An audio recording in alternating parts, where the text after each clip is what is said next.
Good evening sir. Good evening. Good evening sir. Good evening Rajrekha. Good evening. Yes sir, English sir, welcome. Good evening sir. Good evening English sir. तो welcome to you. Good.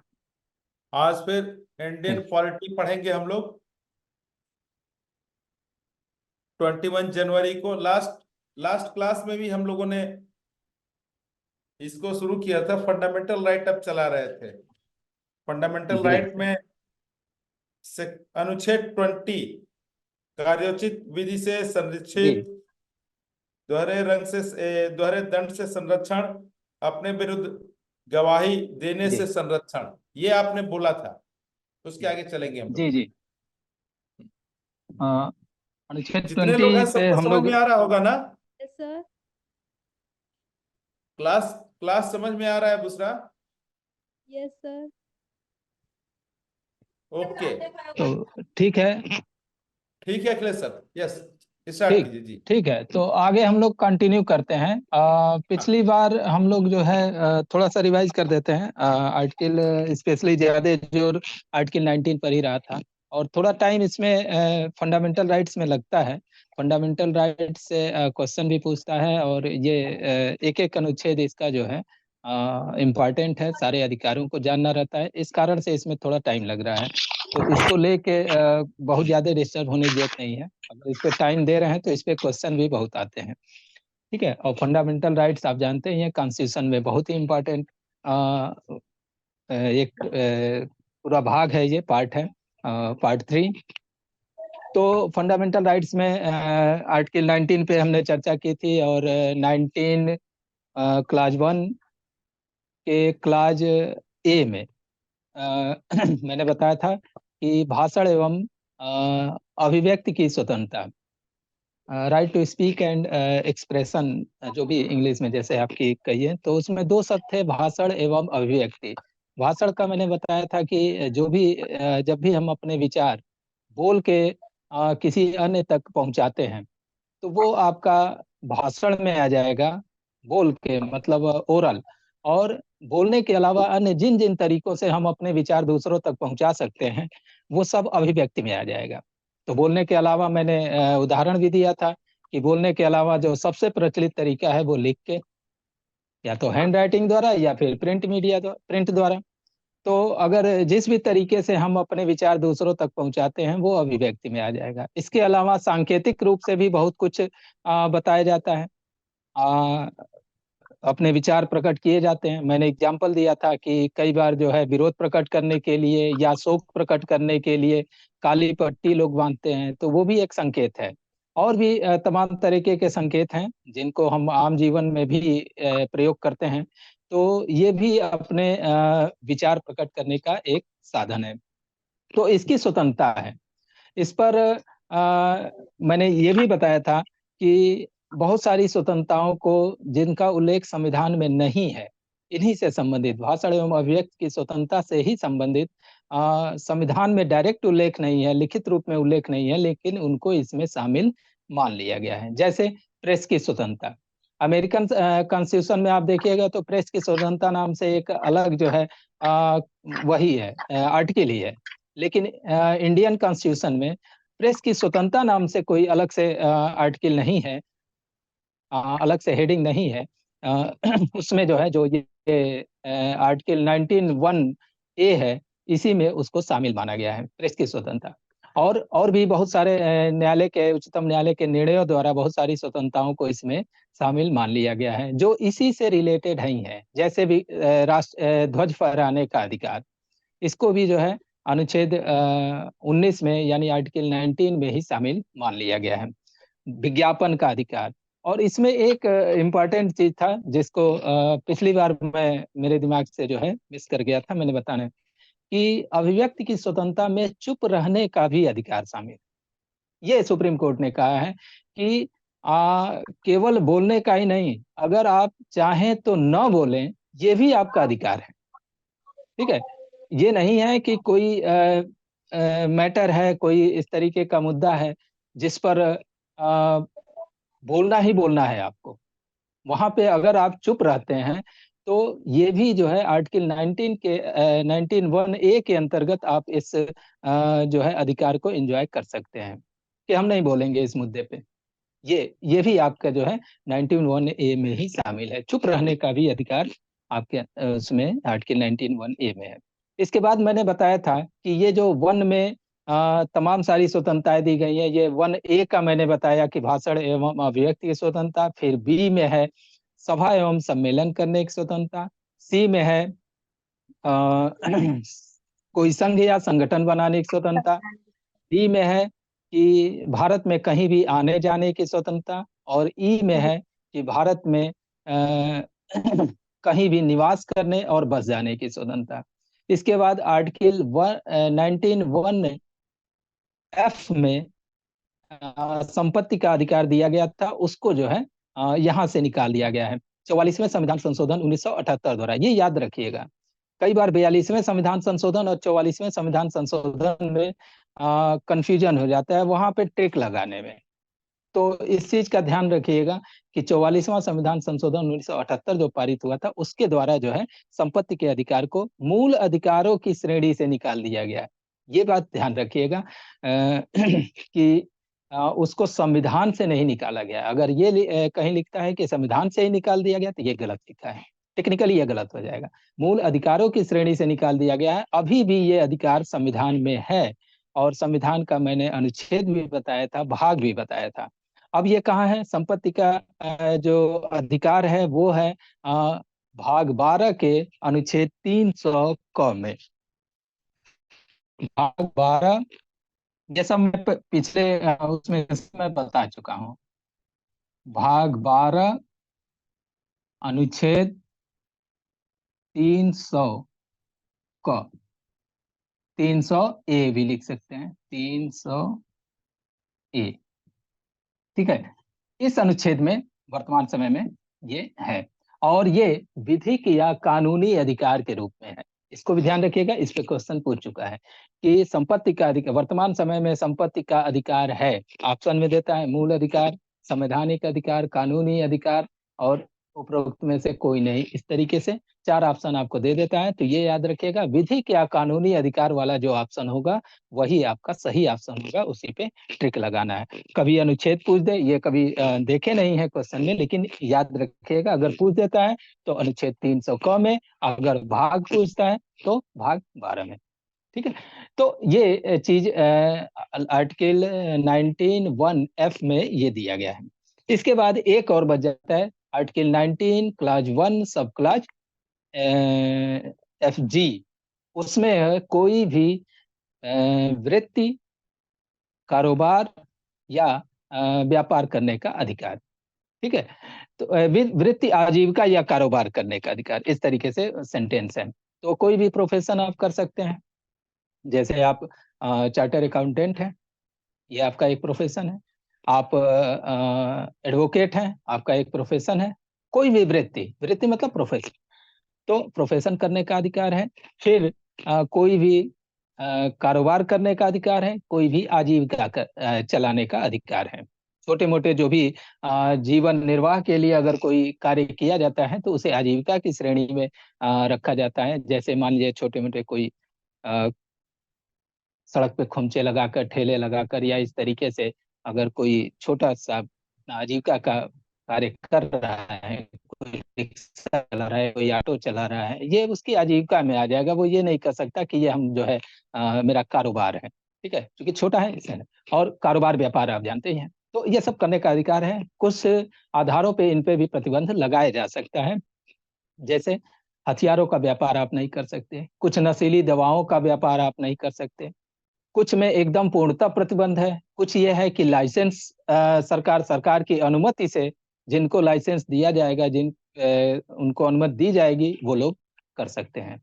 तो कहीं अंशतः प्रतिबंध है, कहीं पूर्णतः प्रतिबंध है, लेकिन आपको इस पे प्रतिबंध लगाया जा सकता है व्यापार, कारोबार या कोई भी प्रोफेशन करने के अधिकार है। कुछ रूल रेगुलेशन भी बनाए जा सकते हैं कि आप जो करेंगे वो ऐसे ही करेंगे। ठीक है, तो वो सब आप समझ रहे हैं। पहली बार मैं बता दें। इसके बाद आर्टिकल अखिलेश सर जहाँ पे ये हाँ एक सर। क्लैरिफिकेशन जरा बताइए कि आप जैसे बोल रहे हैं कि एक तो कारोबार करने पे रोक लगाया जा सकता है, तो इसका हाँ मतलब सर। कारोबार करना मूल अधिकार नहीं है, और सर मूल लेकिन अधिकार रोजगार है। करना, रोजगार जी रोजगार करना उस पे रोक नहीं लगा सकते ना? नहीं सर, मूल अधिकार है, लेकिन जितने भी मूल अधिकार, केवल यही नहीं, जितने भी मूल अधिकार दिए गए हैं वो सारे मूल अधिकार कुछ प्रतिबंधों के अधीन है सर। एब्सोल्यूट अधिकार हाँ आपके वो हाँ नहीं है। आप जैसे बोलने की हाँ। स्वतंत्रता जो शुरू में मैंने बताया, तो बोलने की स्वतंत्रता में आप किसी की मानहानि थोड़ी ही कर सकते हैं।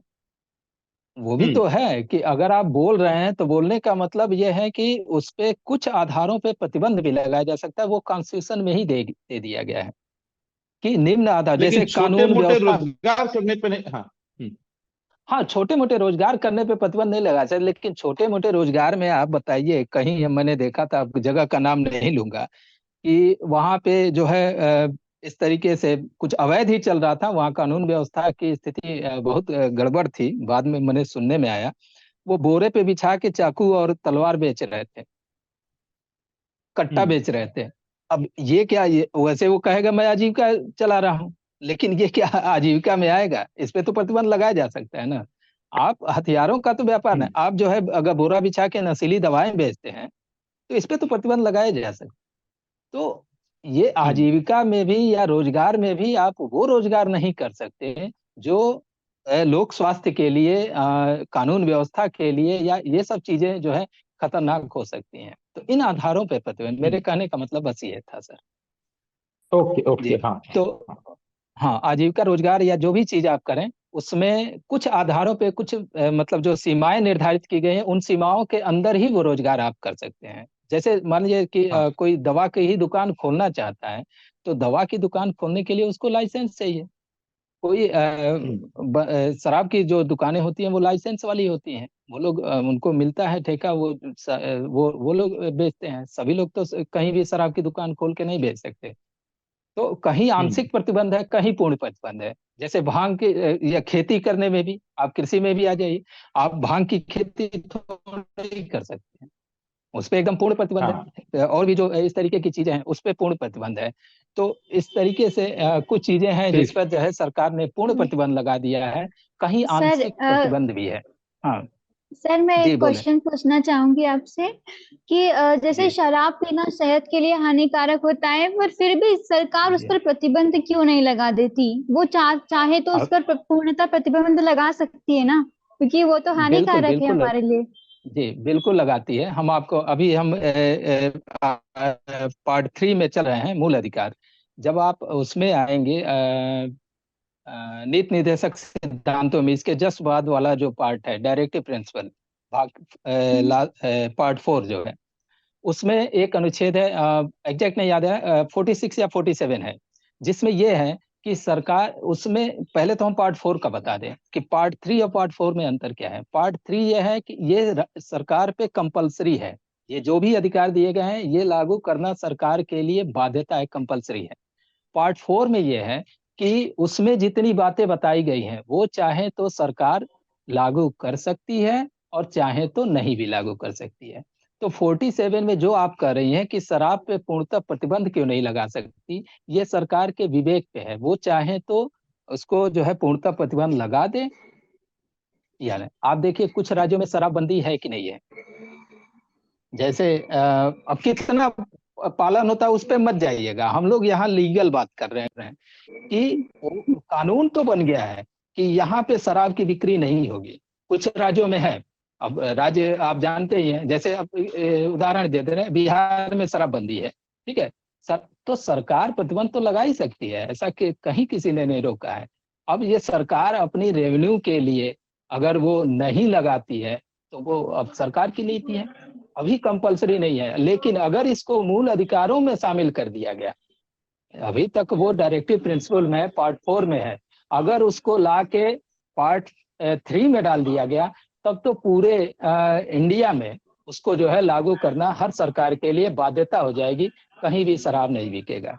तो आप जो कह रही हैं कि क्यों नहीं करती, ये सरकार के विवेक पे है, और निश्चित रूप से अगर जन दबाव पड़ेगा तो सरकारें ये करेंगी ही करेंगी। उसको मूल अधिकारों की श्रेणी में डालने के लिए आप मतलब जनता का एक बड़ा वर्ग अगर ये चाहता है कि नहीं उसको मूल अधिकारों में डाल दिया जाए कि हर जगह शराब जो है बंद कर दिया जाए, बंद कर देगी सरकार। ऐसा कहीं कुछ नहीं है कि क्यों मतलब बंद नहीं कर सकती है। अब नहीं कर रही है तो ये सरकार के विवेक पे है कि सरकार क्यों नहीं कर रही है। और जाहिर सी बात है उसमें जो कारण बताया जाता है वो यही बताया जाता है कि सरकार जो है रेवेन्यू के लिए कि उससे रेवेन्यू बहुत ज्यादा आता है, उससे लॉस होगा, इसलिए नहीं कर रही है। ठीक है, तो ऐसा भी नहीं है। मैंने एग्जाम्पल भी दे दिया कि बिहार में भी है और भी शायद किसी एक दो राज्य में है, एग्जैक्ट याद नहीं आ रहा है, क्योंकि बिहार बगल का स्टेट है, कई बार चर्चा में आ जाता है। चर्चा में इस कारण से ज्यादा आता है कि अरे गुजरात में हाँ है। हाँ सर, हाँ मुझे मेरे दिमाग में आ गुजरात रहा में। था कि शायद गुजरात में नहीं भी है। लेकिन कोई लेकिन नहीं। बिहार वाला चूंकि कंफर्म था इसलिए मैंने कहा। तो गुजरात में भी है शराबबंदी, तो हर स्टेट चाहे तो शराबबंदी लगा सकता है, स्टेट के ऊपर ये छोड़ दिया गया है। अगर इसको जो है जैसे आप शुरू में मैंने बताया कि अगर इसको सेंट्रल मतलब संघ सूची के विषयों में अगर इसको डाल दिया जाए, शुरू में बताया गया था ना कि 3 सूचियां बनाई गई हैं, एक संघ सूची, एक राज्य सूची और एक समवर्ती सूची। अगर इसको संघ सूची के विषय उसमें डाल दिया जाए और केंद्र ही कानून बना दे कि पूरे देश में कहीं भी जो है शराब की बिक्री नहीं होगी। ठीक है, अभी हम आपको यहाँ तक बताएं कि कई ऐसे धार्मिक जगह हैं जहां पर ये सब बेचने की मनाही है। लोकल स्तर पर भी जो है गवर्नमेंट कई बार ऐसा करती है, स्टेट गवर्नमेंट ऐसा करती है कि इस जिले में या इस एरिया में कहीं भी शराब की कोई दुकान नहीं होगी। ठीक है, ऐसा भी किया जाता है। कई बार जो है ये आप देखेंगे मांस और ये सब, इन सब चीजों को भी, धार्मिक चीजें वो देख कर भी मना कर दिया जाता है। तो ये सब चीजें भी हैं, ये सब सरकार के ऊपर छोड़ा गया है। अभी हम कई चीजें जब डायरेक्टिव प्रिंसिपल में आप आएंगे ना तो कई चीजें आपको बताएंगे जो बहुत अच्छी अच्छी चीजें बताई गई हैं, जो आपके दिमाग में होगा कि ऐसा सरकार क्यों नहीं कर देती। जो भी उस विचार के लोग होंगे तो वो चूंकि डायरेक्टिव प्रिंसिपल में भी है, यानी सरकार के विवेक पे है कि वो काम करे कि न करे। ठीक है, तो ये चीज ध्यान रखिए। अभी हम लोग थैंक यू सर। भाग इसमें 20 पे आ जाए। हाँ ओके, भाग 20 पे आ जाए। तो इसमें 3 चीजें मैंने बताया था कि एक पहला कार्योत्तर विधि से संरक्षण, यानी कार्य के बाद कोई कानून बनाया जाता है तो उससे संरक्षण है। कार्योत्तर ये शब्द ध्यान रखिएगा, कार्योत्तर विधि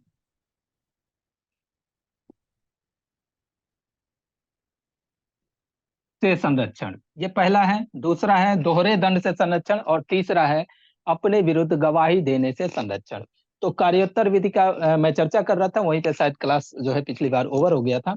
तो कार्योत्तर विधि क्या है कि ऐसा कानून जो कार्य होने के बाद बनाया जाए। एग्जाम्पल भी मैं वही जो पिछली बार दे रहा था वही मैं दे रहा हूँ इस समय भी, कि अगर मान लीजिए ऐसा कानून बनाया जाता है आज के डेट में, आज 21 जनवरी है और कानून आज आज हम आपका क्लास ले रहे हैं कोचिंग पढ़ाने को लेकर। मान लीजिए हम आपको एक कोचिंग पढ़ा रहे हैं, कल के डेट में 22 को एक कानून बनाया जाता है कि कोचिंग पढ़ाना अपराध माना जाएगा। कल ही लागू हो जाता है या 23 को मान लीजिए लागू हो जाता है, 23 को वो कानून लागू हो जाता है। तो 23 जिस दिन लागू हुआ, जिस दिन जो है वो कानून लागू हुआ, उस दिन के बाद अगर मैं कोचिंग पढ़ाता हूं तो उसके लिए मैं अपराधी हूं उस कानून के अंतर्गत, और उसके लिए जो सजा निर्धारित की गई है वो सजा मुझे मिल जाएगी अगर मैं कोचिंग पढ़ाता हूं, ये साबित हो गया। लेकिन 24 को मैं कोचिंग नहीं पढ़ा रहा हूं और कानून 23 को लागू हुआ है। ठीक है, मान लीजिए 23 को लागू हुआ है कानून, उस दिन कोई शिकायत अगर ये करे कि साहब ये 21 को कानून वो कोचिंग पढ़ाए थे, 21 को कोचिंग पढ़ाए थे इसलिए इनको सजा दी जाए, तो यहाँ पे हमको संरक्षण भी मिलेगा, क्योंकि मेरा जो कार्य है वो कानून बनने के पहले का है। कार्य मेरा जो आज है इसके बाद विधि बनी है, 22 को बनी है और 23 को लागू हुई है, और कार्य मेरा किस दिन का है? 21 का है। तो कार्य के बाद की विधि से हमको संरक्षण मिलेगा। ठीक है। आज मैं अगर कोचिंग पढ़ा रहा हूं तो इंडियन सिटीजन के नाते मैं कोई अपराध नहीं कर रहा हूं, क्योंकि वो आज के डेट में अपराध है ही नहीं है। कल कानून बनाया जाता है, परसों लागू होता है, उसके बाद वो अपराध हो गया, और उसके बाद अगर मैं पढ़ाता हूं तो उसके लिए मुझे सजा मिलेगी। लेकिन आज मैंने काम किया, इसके लिए बाद में कानून बनाकर सजा नहीं दी जा सकती। यही इसका मतलब। ठीक है। तो ये हो गया कार्योत्तर विधि से संरक्षण। दूसरा है दोहरे दंड से संरक्षण।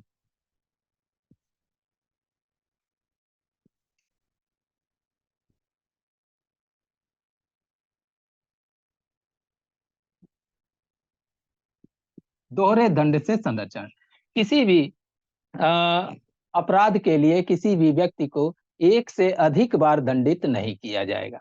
अगर उसने अपराध किया है, उसके लिए ट्रायल होगा, सजा मिलेगी एक ही बार उस अपराध के लिए। फिर से उसी अपराध के लिए उसको मतलब सारी प्रक्रिया फिर पूरी करके और फिर से जो है उसी अपराध के लिए उसको दंडित नहीं किया जाएगा। तीसरी चीज कि अपने विरुद्ध गवाही देने से संरक्षण।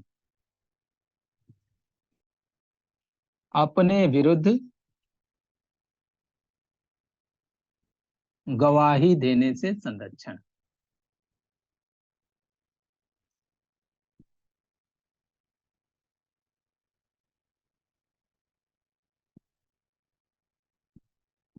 किसी भी व्यक्ति को अपने विरुद्ध गवाही देने के लिए बाध्य नहीं किया जाएगा सामान्य रूप से। हालांकि वो चीज लॉ की ओर चला जाएगा तो बहुत ज्यादा उस पर डिटेल नहीं गया। जैसे मान लीजिए हमारे विरुद्ध कोई भी अपराध के लिए हमारे विरुद्ध जो है अभियोग फाइल किया गया, जो भी कार्रवाई शुरू की गई है, तो उस अपराध को साबित करने का जिम्मा उस व्यक्ति पर है जिसने हमारे ऊपर वो आरोप लगाया है। ठीक है। मैं उसमें कहीं मुझसे ये नहीं कहा जाएगा कि आप साबित कीजिए कि आपने अपराध नहीं किया है, या अपने ही विरुद्ध कोई गवाही देने के लिए या स्वीकार करने के लिए अपराध को, इसके लिए हमको बाध्य नहीं किया जाए। हम चाहें तो कोर्ट में चुपचाप खड़े रहेंगे, हम नहीं बोलेंगे। हाँ, क्वेश्चन जो पूछा जाएगा अन्य उससे अलग है कि अपने विरुद्ध गवाही देने से अलग अगर कुछ क्वेश्चन पूछा, उन सब का जवाब मुझे देना पड़ेगा। मैं चुप भी रहूंगा तो उसका कहीं अगर अर्थ ये लगाया जाता है कि हाँ इनकी चुप्पी के कारण ये जो है स्वीकारोक्ति इसको मानी जा रही है, तो वो जरूर है, वहां चलेगा। अपने विरुद्ध गवाही देने में अगर आपका थंब इम्प्रेशन लिया जा रहा है तो वो अपने विरुद्ध गवाही की श्रेणी में नहीं आएगा। जैसे फिंगरप्रिंट मिलान के लिए अगर आपका थंब इम्प्रेशन या कोई भी उंगलियों का जो है फिंगर इम्प्रेशन लिया जा रहा है, उसके मिलान करने, ये अपने विरुद्ध गवाही देने में नहीं आएगा। लेकिन हाँ, कोई हमसे ये नहीं कहा जाएगा कि हाँ कैसे कैसे क्या किए थे ये सब बता दो, ऐसे हमें बाध्य नहीं किया जाएगा। हम अपने मन से बताना चाहें तो अलग बात है। हम अगर मान लीजिए खुद ही स्वीकार करना चाहें कि हम अपराध किए हैं तो उसमें कहीं हुए, लेकिन आपको कहीं बाध्य नहीं किया जाए कि नहीं बताओ। और जो होता है पुलिस कस्टडी में कई बार किया जाता है कि टॉर्चर किया जाता है, उनको एक्सेप्ट करने के लिए बाध्य किया जाता है, कई बार अपराधी एक्सेप्ट कर भी लेते हैं।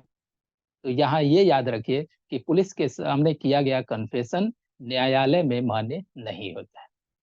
अगर वो न्यायालय में जाकर वहां पे कहता है कि नहीं, हमने जो है वहां पे सिर्फ दबाव में आकर ये सारा कन्फेशन किया था, सारा जो है अपराध स्वीकार किया था, तो वहां पर जो है वो पुलिस में दिया गया वो जो भी कन्फेशन है उसको रिजेक्ट कर दिया जाएगा। मजिस्ट्रेट के सामने, कस्टडी में भी यहाँ तक ध्यान रखिए कि कस्टडी में भी अगर मजिस्ट्रेट को लेके आया जाता है और मजिस्ट्रेट के सामने अगर वो स्वीकार करता है तब तो वो मान्य हो जाएगा।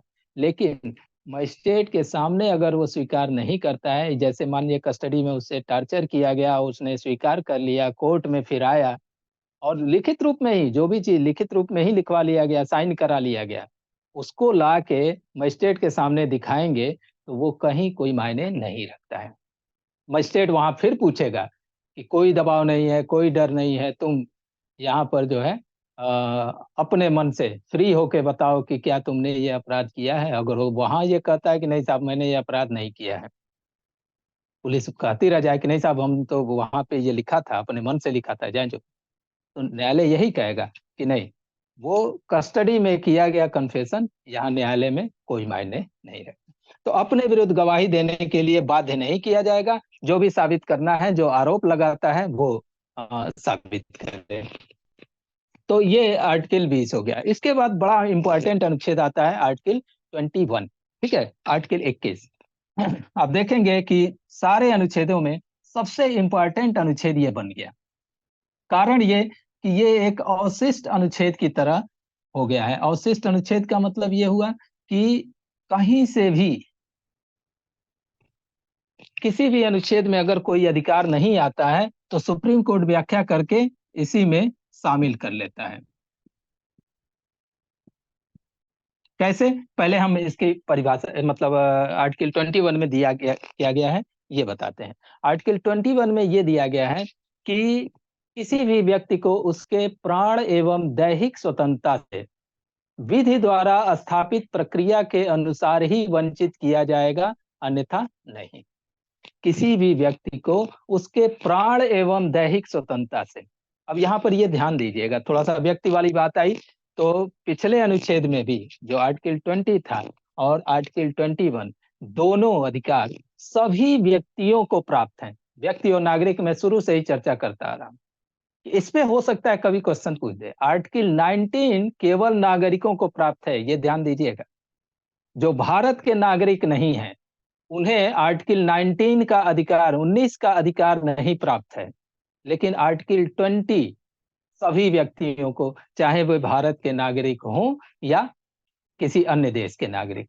आर्टिकल 21 सभी व्यक्तियों को, चाहे वे भारत के नागरिक हों या किसी अन्य देश के नागरिक हों, सभी को प्राप्त है। यह है क्या, प्राण एवं दैहिक स्वतंत्रता। प्राण जीवन का अधिकार, ठीक है। दूसरा दैहिक स्वतंत्रता, शारीरिक स्वतंत्रता। तो हमें अपने जीवन की स्वतंत्रता है, जीने का अधिकार है, और शारीरिक स्वतंत्रता का अधिकार है। शारीरिक स्वतंत्रता का मतलब कहीं भी आ जा सकते हैं, जैसे भी चाहे बिहेव कर सकते हैं, जो संवैधानिक प्रतिबंध है उन प्रतिबंधों के अंतर्गत। ठीक है, तो ये चीजें जो है शारीरिक स्वतंत्रता में आ जाएगी। किसी भी व्यक्ति को उसके प्राण एवं दैहिक स्वतंत्रता से विधि द्वारा स्थापित प्रक्रिया के अनुसार ही वंचित किया जाएगा।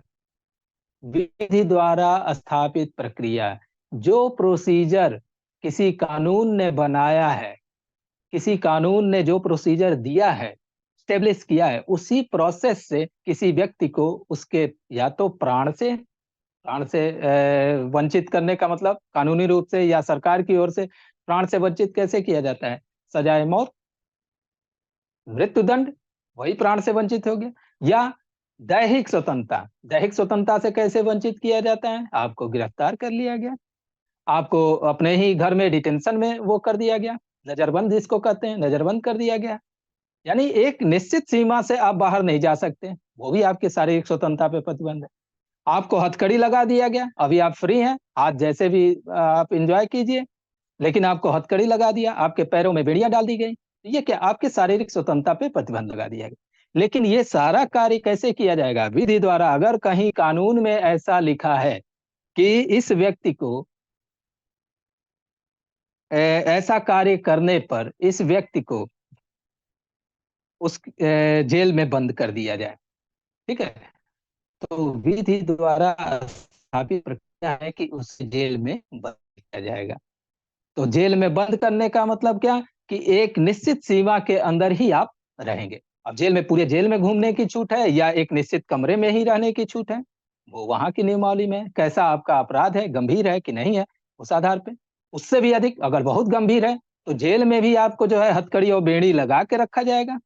अलग अलग तरीके के अपराधी हैं, अपराध की गंभीरता के आधार पे, किस तरीके का अपराध है उस पे जो है निर्धारित किया जाता है कि उसे किस तरह की सजा दी जाएगी, कितने समय के लिए दी जाएगी। अगर मान लीजिए कोई व्यक्ति पॉकेटमारी में पकड़ा जाता है तो उसे आजीवन कारावास थोड़ी दिया जाएगा, ठीक है, क्योंकि जो पाकिटमारी वाला जो भी उससे संबंधित जो भी कानून है उसमें निश्चित है कि 2 महीने की सजा या 6 महीने की सजा या साल भर की सजा। आजीवन कारावास उसमें नहीं है, क्योंकि अपराध की गंभीरता थोड़ी छोटी है। लेकिन जो व्यक्ति हत्या करता है उसके लिए भी आजीवन कारावास या मृत्यु दंड इस तरीके का, या वो अलग अलग हत्या के वो कानून में जब जाएंगे तब वो पता चलेगा कि वो किन परिस्थितियों में उसने हत्या की थी और किस तरीके से हत्या की थी, वो अलग बात। मृत्यु दंड को अब ये कर दिया गया है कि रेयरेस्ट ऑफ रेयर केसेज में वो दिया जाएगा। रेयरेस्ट ऑफ रेयर केसेज मतलब वो अपराध कुछ ऐसा है कि मतलब उस तरीके का अपराध देखने को नहीं मिलता, क्रूरतम अपराध। ठीक है, एक होता है कि सामान्य रूप से लड़ाई झगड़ा हुआ, गुस्से में जो है एक ने किसी अन्य व्यक्ति पे आपस में मारपीट हुई, उसमें किसी व्यक्ति के हाथ से लाठी चली, दूसरा व्यक्ति मर गया। तो अपराध ये भी है, मृत्यु तो हत्या तो अपराध है ही है। लेकिन एक व्यक्ति है जो बाकायदे जो है प्लानिंग करके जाता है, एक आदमी की हत्या करता है, उसके बाद उसकी बोटी बोटी काटता है, ये क्या है, क्रूरतम अपराध में आ जाएगा। अबोध बालकों की हत्या करना, वो भी बहुत क्रूरतम तरीके से, ये क्रूरतम रेयरेस्ट ऑफ रेयर में आ जाएगा। यहाँ मृत्यु दंड वाला वो खींचता है, क्योंकि मृत्यु दंड को पूरी दुनिया से हटाने की एक बुद्धिजीवियों में एक चर्चा चल रही है। बहुत सारे देशों में मृत्यु दंड प्रतिबंधित है, लेकिन भारत में भी मृत्यु दंड को प्रतिबंधित तो नहीं किया गया, लेकिन इतना कह दिया गया है कि रेयरेस्ट ऑफ रेयर केसेज में मृत्यु दंड दिया जाएगा, विरल से विरलतम मामलों में।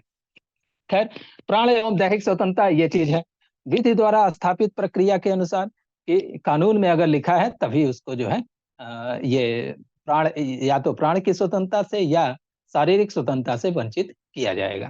ठीक, अब जो विधि द्वारा स्थापित प्रक्रिया है इस पर भी है कि यह नैसर्गिक न्याय के सिद्धांतों के अनुकूल होनी चाहिए। कानून भी जो बनाया जाएगा वो कानून ऐसा होना चाहिए जो उचित हो और नैसर्गिक न्याय के सिद्धांतों के अनुकूल है। नैसर्गिक न्याय है क्या है, अब बहुत ज्यादा उस पर डिटेल नहीं चर्चा करेंगे, लेकिन ये कि दूसरे व्यक्ति को भी सुनवाई का उचित अवसर दिया जाना चाहिए, अपने मन से नहीं कि हाँ ये किसी ने वो किया, आरोप लगाया और जो है आपने उसको सजा सुना दी। उसको सुनवाई का अवसर दीजिए, वो भी अपनी बात रखेगा, उस आधार पे न्यायालय अपना दोनों आरोप और जो बचाव है दोनों पर विचार विमर्श करेगा, और विचार विमर्श करने के बाद उसे जो उचित लगेगा उस आधार पे वो निर्णय देगा। ठीक है, तो ये होना चाहिए। अब मैंने एक शब्द इस्तेमाल किया कि ये अवशिष्ट अनुच्छेद की तरह रह गया है, संविधान में कहीं नहीं लिखा है। अवशिष्ट अनुच्छेद का मतलब ये हुआ कि बहुत सारे अधिकार जो जैसे 19 में मैंने बताया कि बहुत कुछ संविधान में लिखा नहीं है, लेकिन उसको जो है इसी में शामिल। अब ये अवशिष्ट अनुच्छेद बना कैसे है? उच्चतम न्यायालय ने जीवन की जो परिभाषा है उसको केवल, या शारीरिक स्वतंत्रता की जो परिभाषा है उसको केवल साधारण उसमें नहीं रखा। जीवन का मतलब उन्होंने ये कहा कि जीवन का मतलब गरिमापूर्ण जीवन। उसमें उन्होंने शिक्षा का अधिकार कहा कि किसी व्यक्ति को जीने का मतलब ये थोड़े कि जानवरों सा जीवन, मनुष्य है तो उसे शिक्षा का भी अधिकार होना चाहिए। उसे जो है आप देखिए जो जो अधिकार शामिल किए गए हैं कि प्रदूषण मुक्त जल एवं वायु पाने का भी अधिकार है, ये सब अनुच्छेद 21 में शामिल किया गया है। विदेश यात्रा का अधिकार है, जीविकोपार्जन का अधिकार है, निःशुल्क विधिक सहायता पाने का अधिकार है, चिकित्सा सहायता, अगर कहीं एक्सीडेंट हो जाता है और उसे जो है न्यायालय में ले जाया जाता है, सुप्रीम कोर्ट ने ही अपने डिसीजन में कह दिया है कि वहाँ किसी डॉक्टर के लिए ये जरूरी नहीं है कि पहले पुलिस की कार्रवाई होती है, वो कार्रवाई पूरी की जाए, प्रक्रिया पूरी की जाए, उसके बाद जो है हम इसको चिकित्सा सहायता देंगे। चिकित्सा सहायता पाने का अधिकार ये मूल अधिकार में शामिल कर लिया गया है। और एक इम्पॉर्टेंट अधिकार जिसपे चर्चा कई बार होती है, एकांतता का अधिकार या निजता का अधिकार। एकांतता का अधिकार, फोन टेप करना एकांतता के अधिकार का उल्लंघन है। ठीक है, हमारी प्राइवेसी है। आप फोन टेप करने जो है अगर जरूरी है, सामान्यतः किसी अपराध के मामले में ही जरूरी होता है, तो फोन टेप करना तो ऐसे ही पुलिस जो है फोन टेप नहीं कर सकती, किसी का भी फोन टेप नहीं कर सकती। उसके लिए परमिशन लेनी पड़ती है, वहां वो ग्राउंड बताने पड़ते हैं कि साहब इस व्यक्ति के फोन टेप करना आवश्यक है क्योंकि गंभीर अपराध का ये आरोपी है और बहुत कुछ सबूत इसके खिलाफ मिल रहे हैं। तो वो सारे जो है डॉक्यूमेंट्स रखेगी उनके सामने, जो भी अथॉरिटी होगी, और वो परमिशन अगर देते हैं कि ठीक है इसका फोन टेप कीजिए, तो फोन टेप करने का अधिकार जो है ये ऐसे ही परमिशन द्वारा ही मिल सकता है। अगर फोन टेप किया जाता है तो ये हमारे एकांतता के अधिकार का या निजता के अधिकार का, प्राइवेसी के अधिकार का उल्लंघन है। ये भी अनुच्छेद 21 में ही शामिल है। ठीक है। अभी आप कई बार सुनते हैं कि कुछ ऐसे वो आ गए हैं वायरस या जो भी चीजें हैं जिनसे जो है आपके फोन में क्या क्या आप चैटिंग कर रहे हैं, क्या क्या आप बातें कर रहे हैं, वो सब जो है दूसरा आदमी सुन लेता है। ठीक है। तो इस तरीके से ये गवर्नमेंट की ड्यूटी है कि इस तरीके के जो भी तत्व हैं, चाहे जो भी, उनको इलीगल घोषित करे, उनको जो है पकड़े। ठीक है। गवर्नमेंट को ये अधिकार नहीं है कि किसी व्यक्ति का अपने फोन पे जो भी वो बात करता है या जो भी चैटिंग करता है उन चीजों को वो पढ़े विदाउट परमिशन। अगर पढ़ना है तो विशेष परिस्थितियों में ही उसके लिए उसे अनुमति लेनी पड़ेगी। अगर वो अनुमति देती है कि हाँ इस मामले में आप जो है कोई विशेष उसी के लिए जैसे अपराध होता है तो उसी को जानने के लिए ऐसा किया जाता है, तो आप ले सकते हैं, फोन टेप कर सकते हैं, या फिर चैटिंग चैटिंग का नहीं जानते हैं कि चैटिंग वाला कानून इस तरीके से बना है कि नहीं, चैटिंग पढ़ सकते हैं कि नहीं, तभी आप कर सकते हैं। ठीक है। तो ये चीज है निजता के अधिकार का उल्लंघन। एक कार्य तो मैं चर्चा कर रहा था कि अनुच्छेद 21 में ही जो सुप्रीम कोर्ट ने ये पहले ही एक केस में, मोहिनी जैन नाम से केस है वो, उसमें स्वीकार कर लिया था कि शिक्षा का अधिकार भी नागरिकों का मूल अधिकार है। पहले ही उसे 2002 में 86वें संविधान से, देखिए ये सारे इंपॉर्टेंट हैं, 86वें संविधान संशोधन द्वारा एक नया अनुच्छेद जो है, अनुच्छेद 21 और 22 के बीच में एक नया अनुच्छेद जोड़ा गया, अनुच्छेद 21 का या आर्टिकल 21A। किस संशोधन द्वारा, ये भी याद रखिएगा, पूछता है 86वें 86वें संशोधन ए। ठीक है, 14 वर्ष के आयु के बच्चे मतलब 86, बहुत सारे लोग को 86 नहीं 86, क्लियर होगा तो 86, 86। हाँ। यस 86। पुष्पलता को मालूम है। 86, हाँ यस 86 सर। अमेंडमेंट। हाँ थोड़ी दिक्कत होती है जो इंग्लिश मीडियम से लोग होते हैं, 86 76 ये सब जो है। चलिए, तो 2002 ये 86th अमेंडमेंट हुआ था 2002 में। इसके द्वारा जो है एक नया आर्टिकल जोड़ा गया, आर्टिकल 21A या अनुच्छेद 21 का, जिसके द्वारा शिक्षा के अधिकार को मूल अधिकार बना दिया गया। अब इसमें क्या है, 6 से 14 वर्ष तक की आयु के बालकों को, 6 से 14 वर्ष तक की आयु के बालकों की निःशुल्क और अनिवार्य शिक्षा,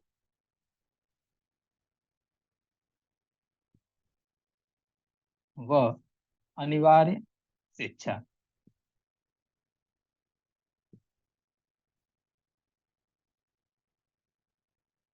ये अधिकार दिया गया कि 6 से 14 वर्ष तक की आयु के बालकों को निःशुल्क और अनिवार्य शिक्षा देना राज्य की बाध्यता है। पहले ये कर्तव्य था। अभी ध्यान दीजिएगा, आगे हम जब पार्ट 4 में आएंगे तो वहां बताएंगे कि आर्टिकल 45 में ये जो है डायरेक्टिव प्रिंसिपल था, वहां पर सरकार पर एक कर्तव्य डाला गया था जो बाध्यकारी नहीं था। उससे ये कहा गया था कि सरकार प्रयास करेगी कि 6 से 14 वर्ष तक की आयु के बालकों को निःशुल्क और अनिवार्य शिक्षा मिले। तो वहां पे बाध्यता नहीं थी, सरकार नहीं, जब कई बार ये होता है कि आर्थिक क्षमताओं और इन सब चीजों को जो है, देश की आर्थिक स्थिति, इन सब चीजों को देखकर जो है चीजें सरकार नहीं करती है। लेकिन बाद में उसमें जैसे कि मैंने उल्लेख किया कि मोहिनी जैन के मामले में सुप्रीम कोर्ट ने यह कहा कि नहीं, शिक्षा का अधिकार, शिक्षा के बिना किसी व्यक्ति का जीवन जो है वास्तव में उसे जीवन नहीं कहा जाएगा, पशुवत जीवन नहीं। जीवन का मतलब पशुवत नहीं, मानव गरिमा के साथ जीने का अधिकार, अनुच्छेद 21 में जो जीने का अधिकार दिया गया है उसका मतलब यही है कि मानव गरिमा के साथ जीने का अधिकार।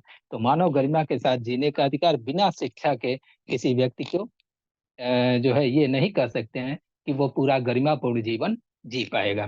शिक्षा जरूर मिलनी चाहिए। तो ये चीज उसमें उसने कह दिया, लेकिन सरकार ने तुरंत उसको मूल अधिकार नहीं बनाया। 2002 में 86वां संविधान संशोधन करके इसे एक मूल अधिकार बना दिया गया है। ये मैं चर्चा कर रहा था कि ये ध्यान दीजिएगा कि अनुच्छेद 21 का ये अलग अनुच्छेद है, ये 21 का भाग कभी मत कहिएगा। जैसे आप जो भाग है, पार्ट्स हैं, उसमें देखिए 3, 4 और 4 और 5 के बीच में एक नया भाग जोड़ा गया है, भाग 4 क। हमेशा कहीं भी आप पढ़िएगा तो वो ये लिखता है कि एक नया भाग जोड़ा गया 4 क। वो एक नया भाग है, भाग 4 का। वो कोई उससे जुड़ा हुआ चीज नहीं है, जुड़ा हुआ तो पूरा संविधान एक दूसरे से जुड़ा हुआ है, लेकिन वो ये नहीं है कि उसी से रिलेटेड है। ठीक है, तो भाग 4 अलग है और भाग 4 का अलग है। यहाँ पर अनुच्छेद 21 अलग है और ये, हाँ, 21 का अलग है, ये ध्यान दीजिएगा। एक नया अनुच्छेद जोड़ा गया है जिसके द्वारा जो है शिक्षा का मूल अधिकार है, इसमें ये दिया गया है। अब देखिए, ये अधिकार तो दे दिया गया, इसके अनुसरण में संसद जो है कानून बनाती है, और संसद ने इसके अनुसरण में एक कानून बनाया, अनुच्छेद 21 क के लागू करने के लिए एक कानून बनाया, और उस कानून को कहा जाता है वही शिक्षा का अधिकार अधिनियम। शिक्षा का अधिकार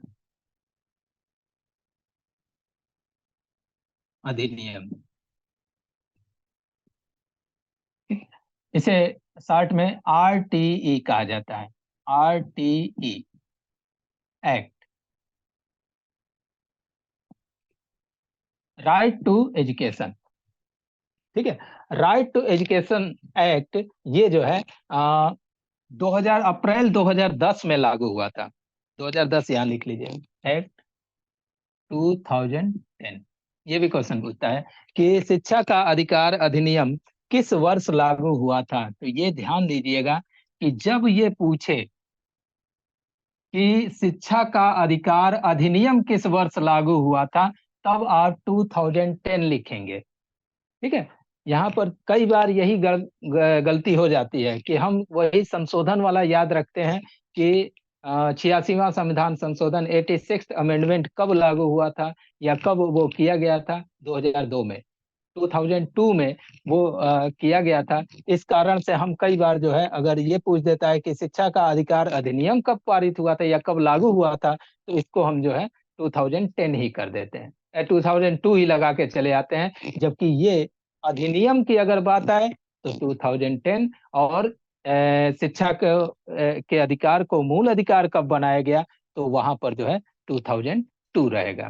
फिर से हम रिपीट कर दे रहे हैं कि अगर ये पूछता है कि शिक्षा के अधिकार को किस वर्ष मूल अधिकार की श्रेणी में शामिल किया गया या किस वर्ष उसे मूल अधिकार बनाया गया, तब आप 2002 लगाएंगे, क्योंकि इसी वर्ष जो है 86th अमेंडमेंट 86वां संविधान संशोधन लागू हुआ था, और ये लेकिन इसके अनुसरण में संसद ने एक कानून बनाया, शिक्षा का अधिकार अधिनियम, राइट टू एजुकेशन एक्ट।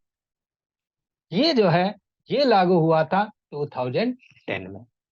यहाँ पर तो एक सिंपल सा वो दे दिया गया, जैसे कहा जाता है ना, आउटलाइन दे दिया गया।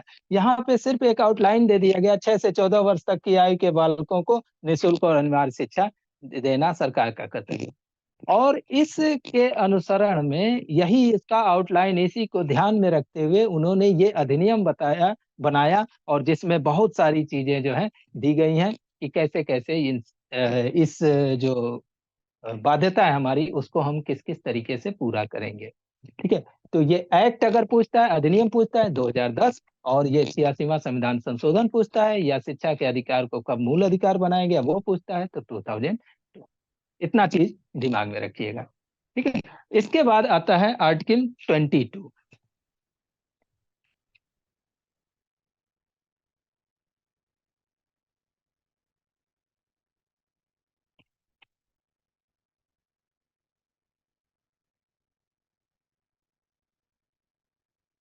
ट्वेंटी टू में ये बताया गया है गिरफ्तार व्यक्तियों के क्या क्या अधिकार होंगे। किसी व्यक्ति को अगर गिरफ्तार किया जाता है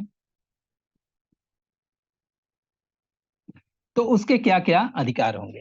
यहाँ पर शुरू में ही 2 भागों में बांट दिया गया है। एक, सामान्य दंडिक विधि के अंतर्गत अगर किसी व्यक्ति को गिरफ्तार किया जाता है, सिंपल क्रिमिनल लॉ के अंतर्गत अगर गिरफ्तार किया जाता है तो उसको क्या क्या अधिकार होंगे, और दूसरा प्रिवेंटिव डिटेंशन एक्ट, निवारक निरोध विधियों के अंतर्गत अगर गिरफ्तार किया जाता है तब क्या अधिकार हो। तो निवारक निरोध विधियां या प्रिवेंटिव डिटेंशन एक्ट, उस पर हम बाद में आते हैं। पहले सामान्य विधि के अंतर्गत अगर किसी व्यक्ति को, सामान्य विधि आईपीसी, इसमें इसका प्रोसीजर जो है प्रोसीजर लॉ सीआरपीसी, ठीक है, क्रिमिनल प्रोसीजर कोड, और आईपीसी इंडियन पेनल कोड, और भी जो भी अपराध वाले कानून हैं इसके अलावा जिनके अंतर्गत गिरफ्तारियां होती हैं, ठीक है। तो ये सामान्य दांडिक विधियां हैं, क्रिमिनल लॉज हैं। इनके अंतर्गत अगर किसी व्यक्ति को गिरफ्तार किया जाता है तो उसे क्या क्या अधिकार होंगे। 3 अधिकार मुख्य हैं। पहला कि उसको गिरफ्तारी का कारण जानने का अधिकार है, किस कारण से गिरफ्तार किया जाता है वो बताना पड़ेगा, ठीक है। अगर वारंट जारी हुआ है तो वारंट में तो पहले ही लिखा रहता है, तो उसे वारंट दिखा दीजिए, सीधी सी बात, सिंपल। नहीं, अगर बिना वारंट के गिरफ्तार करते हैं तो वहां पर जो है उनको उसको कारण बताना पड़ेगा। दूसरा अधिकार उसका है कि अपनी पसंद के वकील से परामर्श करने का अधिकार, उसे यह अवसर दिया जाएगा कि उसको अवसर दिया जाएगा कि आप अपने पसंद के वकील से परामर्श कर सकते हैं, ठीक है, जैसे भी उसको को दिया जाएगा। और तीसरा 24 घंटे के अंतर्गत गिरफ्तारी से, अभी बता रहे हैं गिरफ्तारी का मतलब क्या है यहाँ पर, 24 घंटे के अंतर्गत निकटतम मजिस्ट्रेट के समक्ष प्रस्तुत किए जाने का अधिकार। इसमें 24 घंटे की गणना कब से होगी, जो गिरफ्तारी के स्थान से थाने तक लाए जाने, जहां पे उसको गिरफ्तार करके पुलिस थाने में अगर रखा गया है, वहां तक लाए जाने में जो अनुमानित समय या यथोचित समय है उसको निकाल कर जो है 24 घंटे की गणना की जाएगी। अगर मान लीजिए सिंपल सा है कि 15 किलोमीटर की दूरी पर किसी व्यक्ति को, जो थाने से 15 किलोमीटर की दूरी पर अगर किसी व्यक्ति को गिरफ्तार किया जाता है और उसको जो है 8 घंटे बाद जो है आप कहते हैं कि हम थाने पर लेकर पहुंचे, तो ये उचित नहीं है। वो ये आप उचित समय नहीं बता रहे हैं। उसमें लिखा है कि उचित समय जो भी हो, तो और 15 किलोमीटर की दूरी है तो आधे घंटे, पौन घंटे, 1 घंटे मान लीजिए, तो कोई और कारण उसमें बता दीजिए 1 घंटे। लेकिन आप कहिए कि नहीं 8 घंटे बाद जो है हम लेके थाने पे पहुंचे, 8 घंटे बाद पहुंचने का उचित कारण बताना पड़ेगा। अगर कोई रेयरेस्ट ऑफ रेयर रीजन ही होगा कि कोई 15 किलोमीटर की दूरी 8 घंटे में तय करते हैं, ठीक है। तो एक निश्चित यथोचित समय जो है, जो रीजनेबल एक समय निकाल, जितना उस गिरफ्तारी के स्थान से और थाने में लगना चाहिए उतना समय निकालकर 24 घंटे की गणना की जाएगी। और उस 24 घंटे के अंतर्गत जो भी निकटतम मजिस्ट्रेट है उसके समक्ष उस व्यक्ति को प्रस्तुत किया जाएगा, आधार बताया जाएगा कि किस कारण से इस व्यक्ति को गिरफ्तार किए हैं। अगर वह मजिस्ट्रेट को लगता है कि हाँ आधार सही है, इसको गिरफ्तार करने के उचित आधार है, पुलिस ने उचित आधार पर ही गिरफ्तार किया है, तो आगे उसकी गिरफ्तारी को कंटिन्यू कर दिया जाएगा मजिस्ट्रेट द्वारा। और अगर न्यायालय कहता है, मजिस्ट्रेट कहता है कि नहीं नहीं, ये गिरफ्तारी करने का कोई आधार नहीं है, इस ये जो है मनमाने तरीके से आपने गिरफ्तारी की है, तो वहीं पर उसको छोड़ दिया जाएगा, वहीं से उसको रिलीज कर दिया जाएगा। तो ये 3 अधिकार हैं उसके। फिर से मैं रिवाइज कर दे रहा हूँ इसको कि पहला कि गिरफ्तारी का कारण जानने का अधिकार, जिस व्यक्ति को गिरफ्तार किया जा रहा है उसे उसका गिरफ्तारी का कारण बताया जाएगा। दूसरा, उसको यह अवसर दिया जाएगा कि वह अपने वकील से परामर्श कर सके। लाने के बाद भी हो सकता है कि वहां पे ना अवसर दिया जाए, यहाँ पे ला के और उसके बाद जो है अवसर जरूर दिया जाएगा। और तीसरा कि अवसर दें या ना दें, 24 घंटे के अंतर्गत जो है उसे मजिस्ट्रेट के समक्ष तो प्रस्तुत करना ही है। 24 घंटे के अंतर्गत, 24 घंटे की गणना कब से की जाएगी ये मैंने आपको बता दिया। तो मैंने शुरू में ही बताया था कि इसको 2 भागों में बांटा गया है कि गिरफ्तार व्यक्तियों के क्या अधिकार होंगे। पहला, सामान्य दांडिक विधि के अंतर्गत अगर गिरफ्तार किया जाता है तो ये 3 अधिकार जो मैंने बताया वो होंगे। दूसरा, इसमें इसी में अपवाद है। अपवाद में ये दिया गया है, अपवाद में ये लिखा गया है कि शत्रु देश के व्यक्ति को ये अधिकार नहीं होंगे, ठीक है। जिस देश के साथ हमारा शत्रुता का संबंध है, उस देश के व्यक्ति को ये जो सामान्य दांडिक विधि के अंतर्गत भी अधिकार, अगर उनको गिरफ्तार किया जाता है तो ये अधिकार नहीं होंगे। यहाँ पर यह स्पष्ट लिख दिया गया। और दूसरा लिखा है, जो इसमें मैंने कहा था कि दूसरी विधि है, वो अगर निवारक निरोध विधियां हैं, ठीक है, प्रिवेंटिव डिटेंशन एक्ट्स, ये समय समय पे पारित किया जाता है, थोड़ा ज्यादा गंभीर मामलों में ये लागू किया जाता है, गंभीर अपराध माना जाता है, अक्सर ये विवाद का विषय बनता है, इस तरीके का कानून बनता है। तो अगर उसके अंतर्गत गिरफ्तार किया गया है तो उसके लिए अलग प्रोविजन है। वो क्या है, पहले हम आपको बता दें निवारक निरोध विधियां क्या है, प्रिवेंटिव डिटेंशन एक्ट क्या है। सामान्य दांडिक विधि का मतलब कि कोई अपराध हुआ है और उस अपराध के संदेह में पुलिस को ये लगता है कि हाँ इसी व्यक्ति ने किया होगा, उसके जो भी अपनी जांच है चाहे जिस भी आधार पे वो इस निर्णय पे आती है कि इस व्यक्ति को गिरफ्तार करना आवश्यक है इस अपराध की जांच के लिए, ठीक है, तो उस व्यक्ति को गिरफ्तार कर सकती है। यानी अपराध हो चुका है, उसकी जांच में किसी व्यक्ति को संदेह के आधार पे या जिस भी आधार पे, पर्याप्त सबूत के आधार पे वो जो है किसी व्यक्ति को गिरफ्तार करती है। ये हो गया सामान्य दांडिक विधि। लेकिन निवारक निरोध विधियां नाम से ही स्पष्ट है, प्रिवेंटिव डिटेंशन एक्ट, यानी कोई अपराध होने की संभावना से भी कई बार जो है व्यक्तियों को गिरफ्तार, अपराध हुआ नहीं है, कोई आतंकवादी गतिविधि होने के चांसेज हैं, ठीक है, इस संदेह में किसी व्यक्ति को गिरफ्तार कर लेना, ये प्रिवेंटिव डिटेंशन एक्ट के अंतर्गत गिरफ्तार इसमें किया जाता है। और तमाम सारे जो है निवारक निरोध विधियां बन चुकी हैं, वो सब लॉ वाले में जाने की ज्यादा जरूरत नहीं है, लेकिन जो जो विधियां हैं और जिस वर्ष पारित की गई थी वो आपके जीएस के पॉइंट ऑफ व्यू से इंपॉर्टेंट हो सकता है। अभी आप देखेंगे वो सब विधियों का नाम जब हम लिखेंगे, निवारक निरोध विधियों का नाम, तो आपको स्पष्ट हो जाएगा कि वो निवारक निरोध विधियां क्या होती हैं। लेकिन यहाँ पर मैंने पहले बताते चलें कि निवारक निरोध विधियों या प्रिवेंटिव डिटेंशन एक्ट्स के अंतर्गत अगर किसी व्यक्ति को गिरफ्तार किया जाता है तो उसके भी कुछ अधिकार हैं, लेकिन इन जो ऊपर मैंने अधिकार बताए उन अधिकारों से अलग हैं, थोड़ा ज्यादा उनको छूट नहीं है। इसमें आप देखिए, पहला अधिकार है कि ऐसे व्यक्ति को, निवारक निरोध विधि के अंतर्गत गिरफ्तार व्यक्ति को अधिकतम 3 माह तक निरुद्ध रखा जा सकता है, डिटेंशन में रखा जा सकता है 3 माह तक। आप सोच लीजिए कहाँ, वहां पे जो है 24 घंटे के अंतर्गत जो है निकटतम मजिस्ट्रेट के समक्ष प्रस्तुत करने की बाध्यता थी, यहाँ पर जो है 3 माह तक, 3 मंथ्स तक जो है आप रख सकते हैं।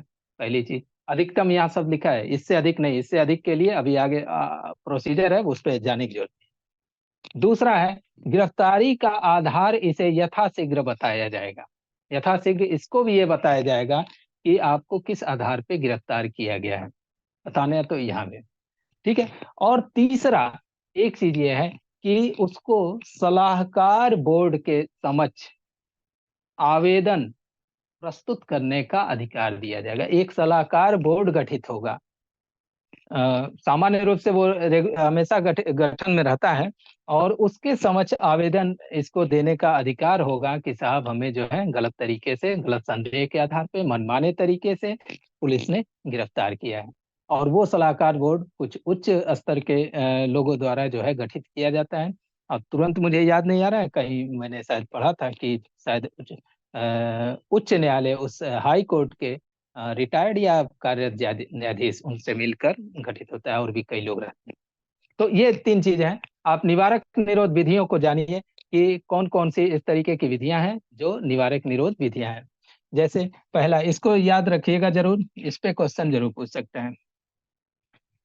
पहला नाम ही है निवारक निरोध अधिनियम।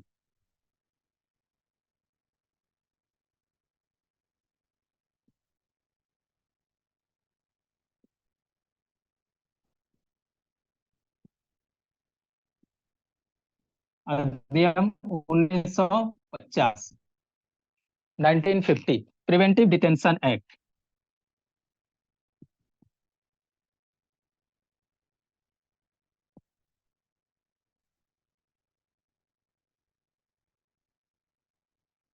1950। दूसरा है, बड़ा फेमस है, इसको आप देखेंगे, आंतरिक सुरक्षा व्यवस्था अधिनियम। आंतरिक सुरक्षा व्यवस्था अधिनियम 1971, 1971। इंग्लिश में इसका है मेंटेनेंस ऑफ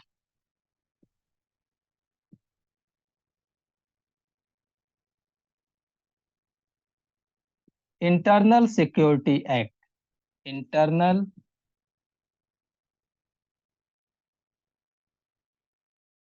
सिक्योरिटी एक्ट। ये नाम इंग्लिश में मैंने इसलिए लिखा कि ये जब आप इसका शॉर्ट फॉर्म पढ़ेंगे तो ये बड़ा फेमस हुआ था, स्पेशली इमरजेंसी के दौरान, जब इमरजेंसी इंडिया में लागू हुई थी। इसी को कहा जाता है मीसा,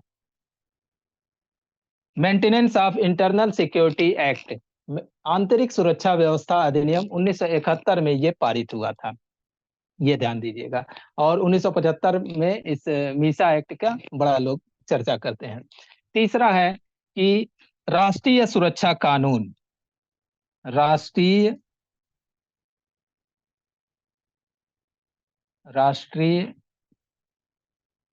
सुरक्षा कानून या विधि, जो भी कहिए, कानून ही सामान्य रूप से इसलिए लिखा जाता है कि इसी को, ये 1980 में पारित हुआ था, इसी को रासुका कहा जाता है। इसका भी नाम आप सुने होंगे, रासुका। हिंदी में कहा जाता है रासुका, कई बार आप देखिए उनके ऊपर रासुका लग गई। ठीक है, तो राष्ट्रीय सुरक्षा कानून 1980 में, ये ईयर जरूर याद रखिएगा। निवारक निरोध अधिनियम सबसे पहले 1950 में पारित हुआ था। आंतरिक सुरक्षा व्यवस्था अधिनियम 1971 में पारित हुआ था। इसी को इंग्लिश में मीसा, शॉर्ट में मीसा एक्ट कहा जाता है। मीसा एक्ट क्या, मीसा कहा जाता है, maintenance of internal security act, राष्ट्रीय सुरक्षा विधि या राष्ट्रीय सुरक्षा कानून।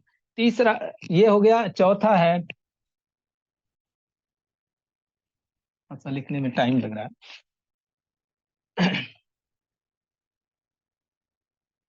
आतंकवादी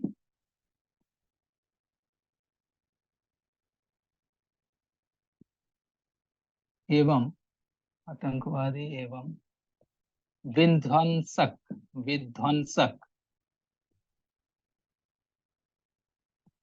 गतिविधि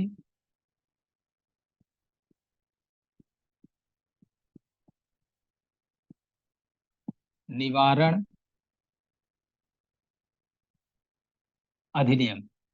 निवारण ऐसे ब्रैकेट में रहता है, अधिनियम। ये पारित हुआ था 1985, 1985 ये पारित हुआ था। इसी को टाडा कहते हैं, terrorist and disruptive activities act, TADA, terrorist and disruptive activities act 1985। इसी को शॉर्ट में लिख दे रहे हैं टाडा।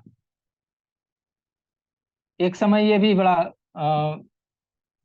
प्रचलित हुआ था, बहुत ज्यादा जो है इसके विरुद्ध जो है शिकायतें आई थी कि इसमें मनमाने तरीके से लोगों को गिरफ्तार कर लिया जा रही है।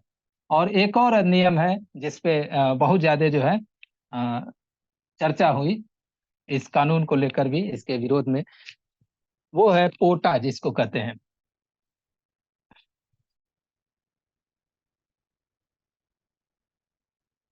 पांचवा, आतंकवादी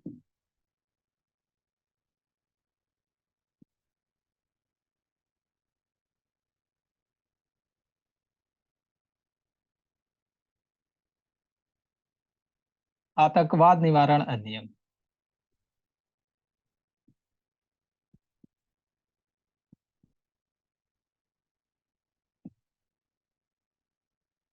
ये आया, एग्जैक्ट इसका ईयर नहीं याद आ रहा है, 2000 कितने में आया था, ये ईयर देख लेंगे, बता देंगे, एक मिनट रुकिए।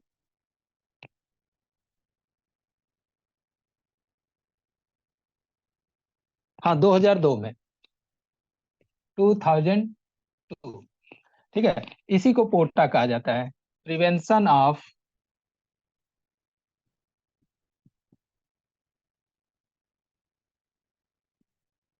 टेररिज्म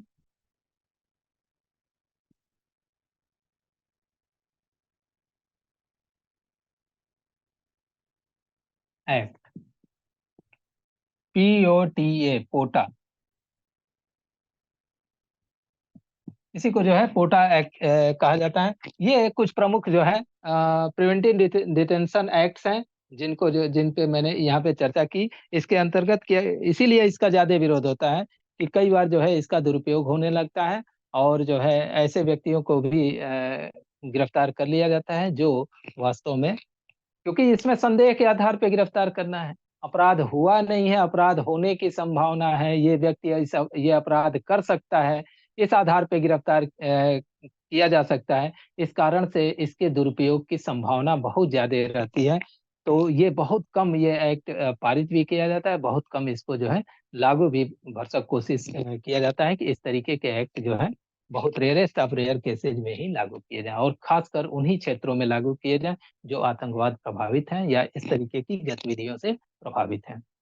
तो ये मैंने दोनों में अंतर बता दिया कि सामान्य दांडिक विधि के अंतर्गत गिरफ्तार किया जाता है तो जो इस तरीके के अधिकार हैं, अगर निवारक निरोध विधियों के अंतर्गत गिरफ्तार किया जाता है तो उसमें अलग उस व्यक्ति को अधिकार रहेंगे, गिरफ्तार व्यक्ति। ये हो गया अनुच्छेद 22।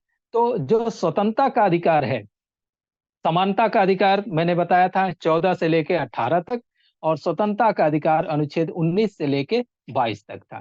तो 19 मैंने बता दिया, 20 बता दिया, 21 बता दिया, 21 को और 22, ये स्वतंत्रता के अधिकार में आ जाएंगे। इसके बाद दो अनुच्छेद हैं, अनुच्छेद 23 और 24, जो शोषण के विरुद्ध अधिकार देते हैं, मूल अधिकार। ठीक है, तो शोषण के विरुद्ध अधिकार में अगर आ जाए तो पहला अनुच्छेद है अनुच्छेद 23।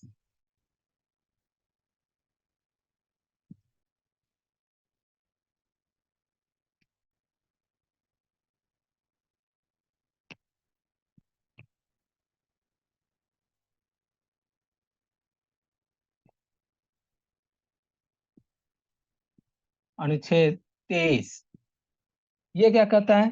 बलात् श्रम,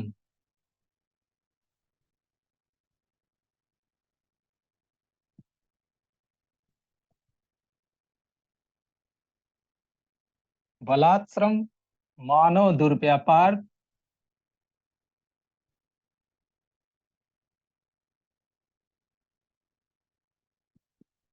और बेगार पर प्रतिबंध, बेगार पर प्रतिबंध।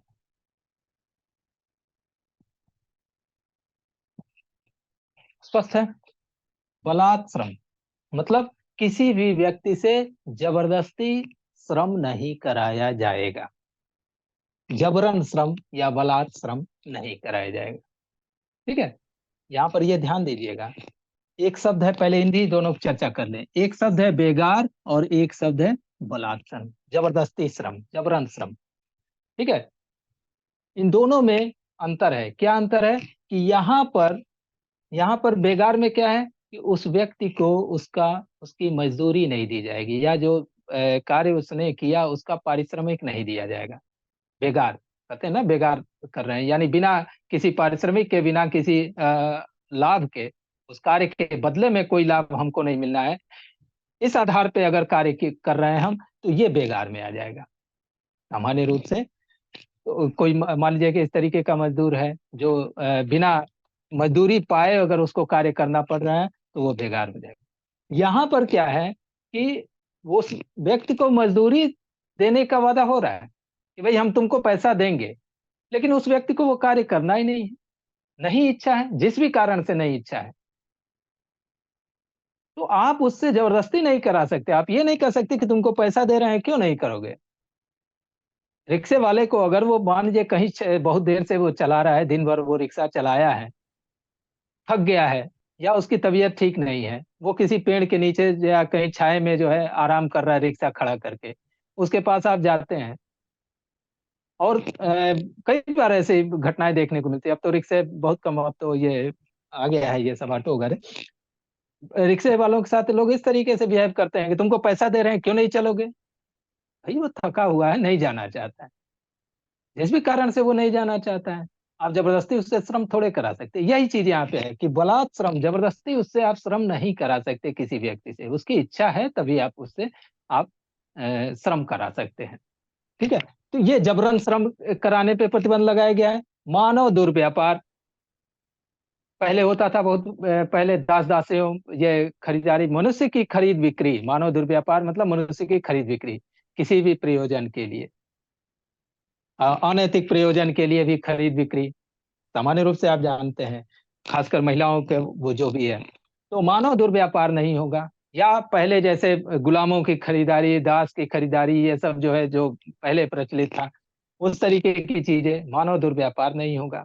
ठीक है, इस पर प्रतिबंध लगा दिया। और बेगार, बेगार मतलब किसी व्यक्ति से बिना पारिश्रमिक दिए, बिना मजदूरी दिए उससे कार्य नहीं कराया जाएगा। अगर कराया जाता है तो ये अनुच्छेद 23 का उल्लंघन माना जाएगा।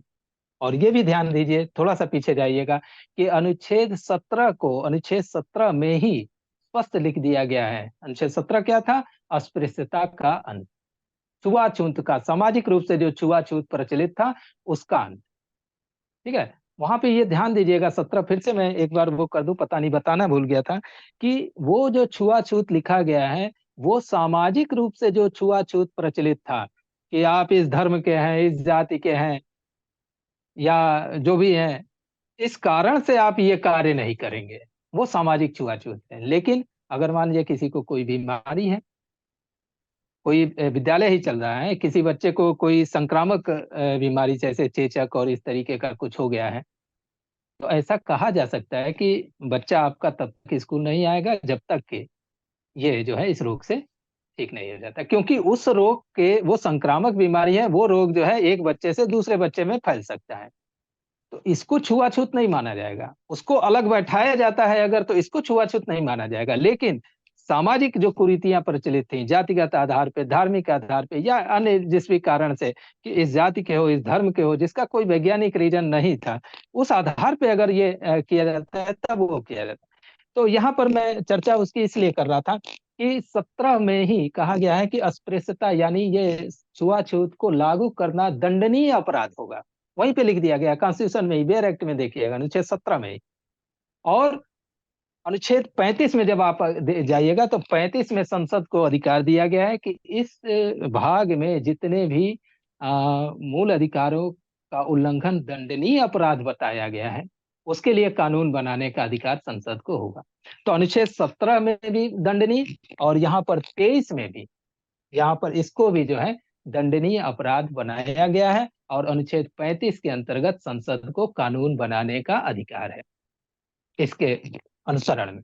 ठीक है, अगर कोई व्यक्ति बलात् श्रम कराता है, जबरदस्ती श्रम कराता है, मानव दुर्व्यापार में लिप्त पाया जाता है, या बेगार के कार्य में लिप्त पाया जाता है, या बेगार कराता है, तो उस व्यक्ति को का कार्य जो है दंडनीय अपराध बनाया जाएगा, माना जाएगा। और अनुच्छेद 35 के अंतर्गत संसद को उसके लिए कानून बनाने का अधिकार है।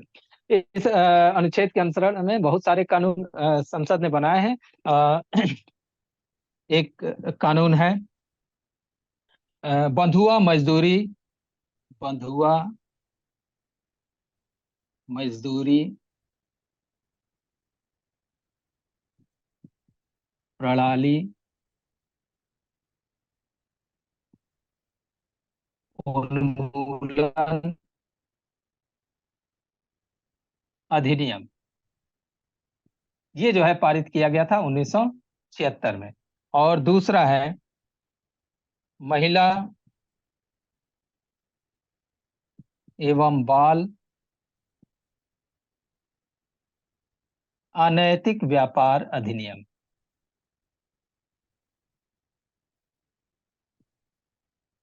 व्यापार कहें, दुर्व्यापार कहेंगे, व्यापार अधिनियम, ये पारित किया गया था 1986 में। ये दोनों एक्ट आप याद रखिएगा, ये अनुच्छेद 23 से संबंधित हैं। ठीक है, इसके बाद आता है अनुच्छेद 24। अनुच्छेद 24 में ये कहा गया है कि 14 वर्ष से कम आयु के बालकों को, ध्यान दीजिएगा, 14 वर्ष याद रखिएगा, 14 वर्ष से कम आयु के बालकों को किसी कारखाने या खान या अन्य किसी संकटपूर्ण नियोजन में नहीं लगाया जाएगा, संकटपूर्ण कार्य में नहीं लगाया जाएगा। ठीक है, कारखाने में नहीं लगाया जाएगा, स्पष्ट है, 14 वर्ष से कम आयु के, वहां तो स्पष्ट लिख दिया है। दूसरा, कि किसी खान में उसको नहीं लगाया जाएगा कार्य करने के लिए, ये स्पष्ट है, अनुच्छेद 24 कर रहा है। तीसरा, इसको व्यापक कर देता है कि किसी भी अन्य संकटपूर्ण कार्य में नहीं लगाया जाएगा, ऐसा कार्य जिसमें किसी व्यक्ति के शारीरिक या उसकी जान को खतरा हो, शरीर या जान को खतरा हो। सिंपल सा उदाहरण देते हैं। अब मान लीजिए कोई कारखाना तो नहीं है, बिल्डिंग बन रही है, कोई कारखाना नहीं है, कोई खान तो नहीं है, लेकिन जो तीसरा बताया गया है कि संकटपूर्ण कार्य में, बिल्डिंग बन रही है, बहुत ऊंची 10 मंजिली बिल्डिंग है, और उस पे किनारे ही किसी कार्य में बच्चे को लगा दिया है, 14 वर्ष से कम आयु के बालक, तो वो क्या, उसके लिए संकटपूर्ण कार्य है। अगर चूंकि स्वभाव से बच्चे थोड़े चंचल होते हैं, वो अपने शरीर के प्रति उतने सेंसिटिव नहीं होते हैं, उतने सुरक्षा को ध्यान में रखने वाले नहीं होते हैं जितना कि एक वयस्क व्यक्ति होता है। इस कारण से हो सकता है कि वो कहीं कुछ खेल दूर से देखने लगे, उधर उसका ध्यान चला जाए और वहां से वो गिर जाए, तो उसके या तो शारीरिक उसे क्षति होगी, गंभीर क्षति होगी, या फिर उसके जीवन को ही खतरा उत्पन्न हो जाएगा। तो इस कारण से 14 वर्ष, यहाँ पे ये ध्यान दीजिएगा, 14 वर्ष जो आयु निर्धारित की, जो अनुच्छेद की बात है, हमें अनुच्छेद देखना है कि अनुच्छेद 24 में ये कहा गया है कि 14 वर्ष से कम आयु के बालकों को किसी कारखाने में, किसी खान में या किसी अन्य संकटपूर्ण कार्य में नहीं लगाया जाएगा। ठीक है, अब यहाँ पर ये ध्यान देने की जरूरत है कि बाल श्रम थोड़ा सा इससे भी व्यापक है, तो केवल अनुच्छेद 24 उससे मतलब रिलेटेड नहीं है। अब जैसे कोई बालक है, उसको चाय की दुकान पे प्लेट उठाने के लिए या प्लेट धोने के लिए या मेज साफ करने के लिए लगाया गया है, ठीक है, कम उम्र का बालक है, वो कोई संकटपूर्ण नियोजन नहीं है।